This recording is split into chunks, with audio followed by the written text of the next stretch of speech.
Sports class में एक लड़की रस्सी पर चढ़ने की प्रैक्टिस कर रही थी। तभी अचानक उसकी नाक से ताज़ा खून बहने लगता है। वो अचानक कमज़ोर महसूस करती है और ज़मीन पर बेहोश होकर गिर जाती है।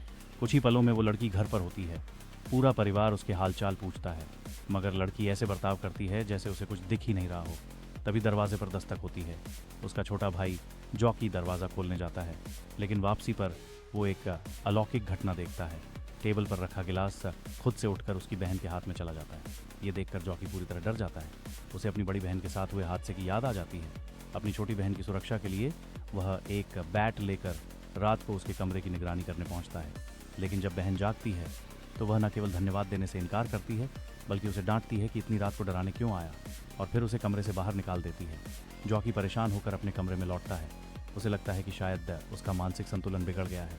वह दवा लेकर शांति पाने की कोशिश करता है, लेकिन जैसे ही वह कैप्सूल उठाता है उसे लगता है कि अंदर कुछ हिल रहा है। वह उसे लाइट में देखकर खोलता है और उसमें से एक सफ़ेद कीड़ा निकलता है, असली जिंदा कीड़ा। वह चौंक जाता है।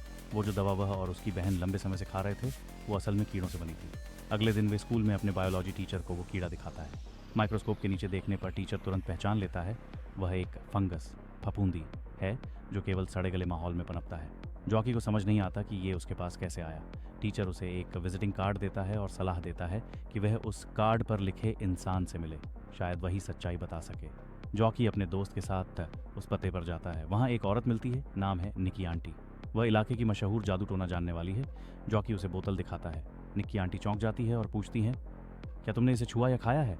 जॉकी सब कुछ साफ साफ बता देता है कि डॉक्टर ने यह दवा उसे और उसकी बहन को दी थी और वह लंबे समय से खा रहे हैं। निक्की आंटी उसकी बात सुनकर गंभीर हो जाती है। तभी जॉकी को अचानक बेचैनी होती है और उसके मुंह से ढेर सारे कीड़े बाहर निकल आते हैं।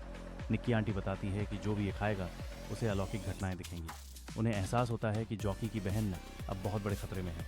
निक्की आंटी कहती हैं, अब तुरंत उसकी बहन के शरीर से ये बुरी आत्मा निकालनी होगी, वरना शैतान पूरी तरह उसके शरीर को कब्जा लेगा। वे घर लौटते हैं। निक्की आंटी तंत्र मंत्र और यंत्रों से बहन पर प्रक्रिया शुरू करती हैं। थोड़ी ही देर में एक काली छाया निकलकर सामने आ जाती है, बहुत ही ताकतवर।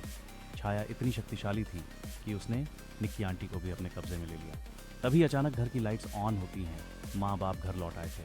उन्हें एक अनजान औरत घर में देखकर हैरानी होती है और अगले दिन जॉकी को और भी अजीब घटना का सामना करना पड़ता है।